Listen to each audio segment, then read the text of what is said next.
What's going on, YouTube? It's Donnie all day. So today I'm bringing you an OTF. Now, when I carry an OTF, it's usually like something like this, or my Combat Troodon. This is the Kratos. And so I'm looking between $300 and $700 worth of pocket carry when I do carry my OTFs.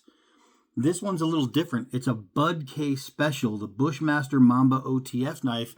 This thing is on their website right now for $39.99 at Bud K. So I had one of the Brothers of the Blade comment saying, be very careful because these Bushmasters have been known to break. And I don't know if he meant this Bushmaster or just Bushmaster in general. He said their build quality is not very good. From just taking it out in and out of the box and doing this, and that's all I've done with it so far, that feels good. It's heavy. It's solid. This thing is built like a rock. I mean, it's got to be more than 2 times the weight of this. And they're pretty similar in size. This is definitely bigger, but it's heavy. It's a big, heavy knife. I mean, if your blade was retracted, you can still knuckle up with this thing. It's going to throw some weight behind your punch, but you do have a window break with a lanyard hole. You have really nice texturing. I do like that they use Phillips head screws, so you don't need any special tools. Now, if some of the concerns with breaking means they fall apart, I'm wondering if it would be best to take these screws out one at a time. Take one out, put a little blue Loctite on there, shove it back in there, or even red Loctite. You don't plan on taking it apart. But cleaning, you do take it apart. So maybe a little blue Loctite on these, and I don't know if it already has it or not, but that would absolutely probably secure it. You do have a nice, really deep, good belt loop. The texturing on the trigger itself is really nice. The texturing here, I think, is fantastic. It's done really well. So overall, just opening, closing, feeling, looking, seemingly wise, the build quality is far better than $39.99, but we don't know. So let's get into some of the specs. It is a 3 3/4 stainless steel double-edged blade. Now, it really doesn't matter what the steel is when you're talking about a knife like this, because a double-edged blade like this that comes out is made for one purpose, and that is pokey. I don't care if you used aluminum for the steel. As long as it has a tip, it's going to work. You could shove a sharpened piece of wood in here, and it as long as it ejects, anything with a point is going to do the same exact job. It could be plastic. So a lot of people get hung up on what kind of steel. When you're talking about something like this, it doesn't matter. It doesn't matter. Poking, boom, right there. I poked pretty hard. Poking right there.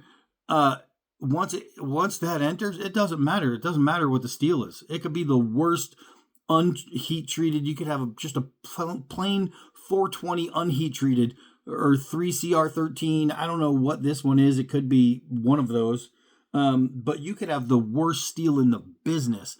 And as long as it doesn't fall backwards when you do this, that's all that matters. Nothing's going to happen to it. It's made just pokey. You could take a screw out of a box of screws and put a little tip on it, or there's already a tip on a screw, and do the same thing. So don't get hung up on steel when it comes to this. If we're not talking about bushcraft work and things where you need edge retention and all that, don't worry about it. All right, so 3 3/4 inch double edge piercing point.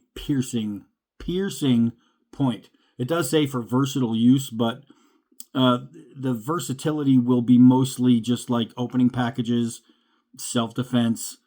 Who knows? You could bow hole drill with it, things like that. But or even feather sticking. But as far as, I mean, double edge, you're not putting your thumb on the blade and pushing down and doing all kinds of crafty work. So you're limited when it comes to versatility. Glass breaker pommel is in English. Easy carry, low profile pocket clip allows for convenient discrete carry. Automatic deployment, it's obviously goes up and back.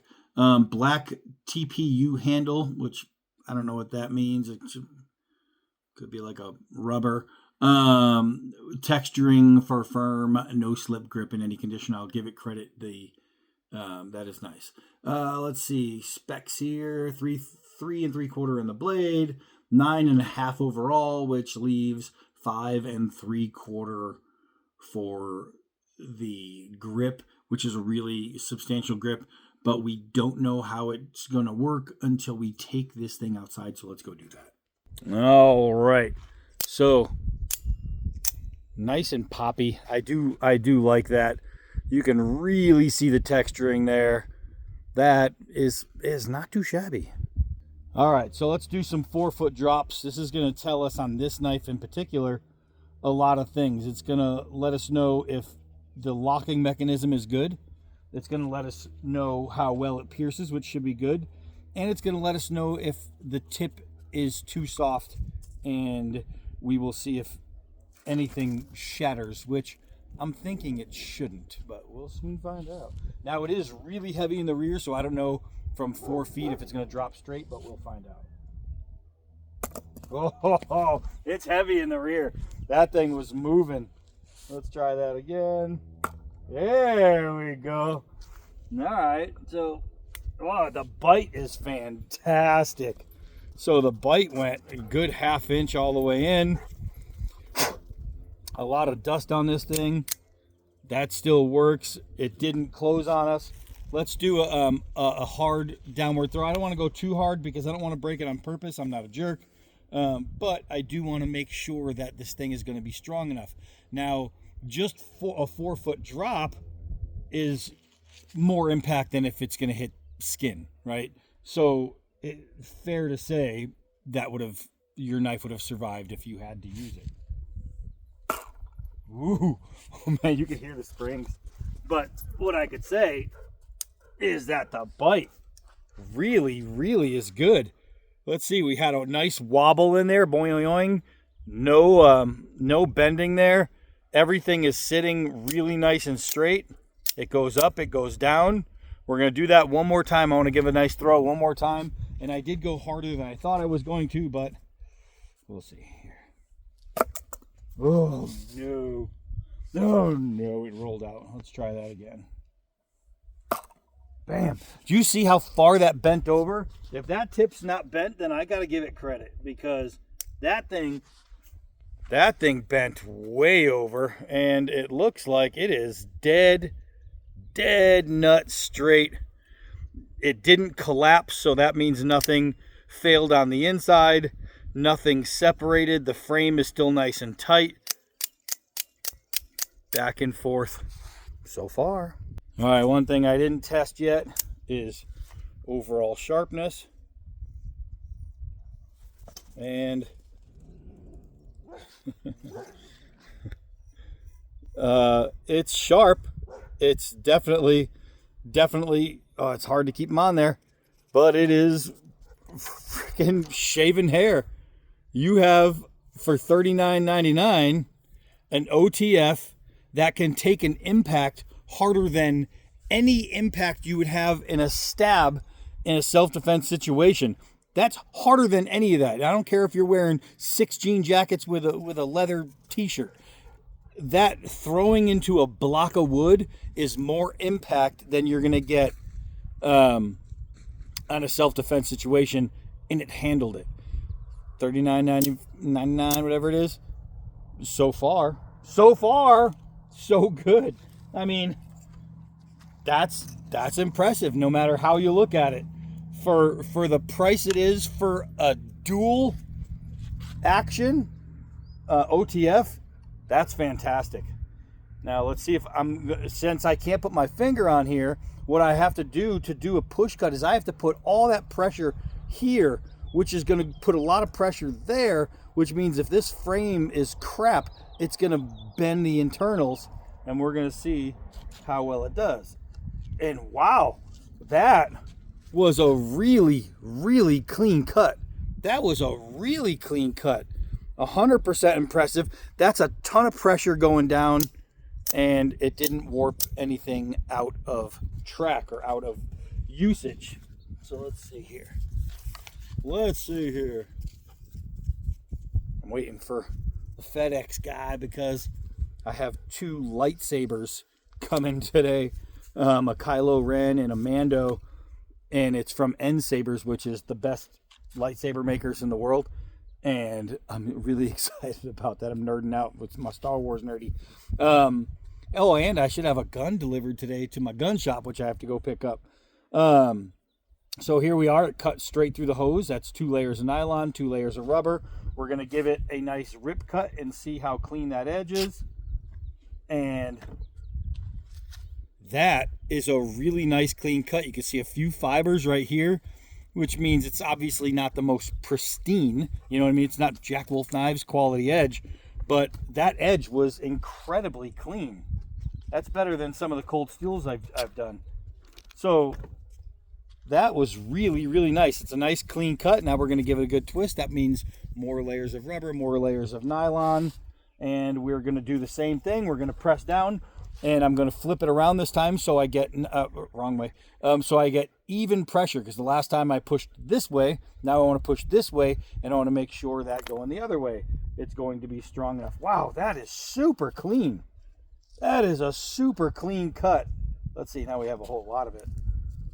So I guess it's more versatile than I was giving it credit for. This thing, $39.99 for a working OTF. Working so far. So let's see. Let's get a little feather action in it. You got to be careful because you naturally want to put your thumb there. Don't do that. Oh, yeah. I mean, the edge geometry is obviously good. It's obviously good. So let's pull it in. Let's do some pulls for some curls. Wow. You'll notice how sweet those curls are. That's really nice. You know, just by changing your grip, you can go from swoops and different kinds of curls to really tight curls just from changing your grip. It's kind of crazy. So, I mean,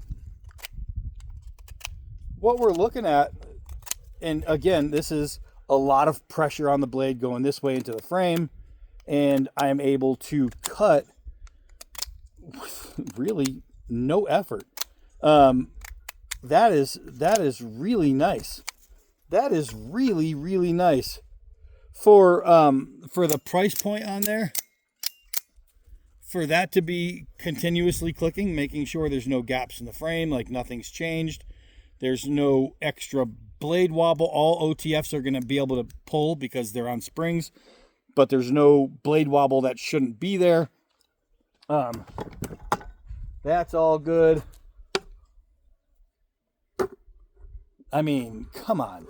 That's leather, rubber, mesh. That's skin. That's more than skin. And it's no problem. No problem. A fly in my ear. Let's see here.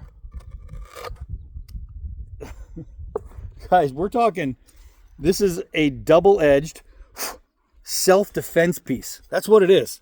This is a self-defense knife. If I can throw it into a block of wood, if I can stab it through a ball, I can stab it into this, and nothing bad is going to happen. I mean, to the other end, to the recipient, yeah, but this knife is going to 100% survive that for $39.99. Now, nobody sits around and does this. If you do, you're an idiot, because that's how you can break your springs eventually. But if I was just going to put it in my pocket and carry it and only open it, only close it when I need to open it, need to close it, even if I'm just cutting twine, I don't have to worry about breaking those springs. I don't have to worry about abusing anything. it's like this, my Schrade, whatever it's called, Entice, maybe, I don't know what it's called. I love this thing though. So I take it out of my pocket when I need to cut something with it. I'm not just going flick, close, flick, close, flick, close, because I'm not an idiot. And I would assume if you need to fidget that much, get yourself a fidget thing. Well, I don't know what they're called, the fidgeters.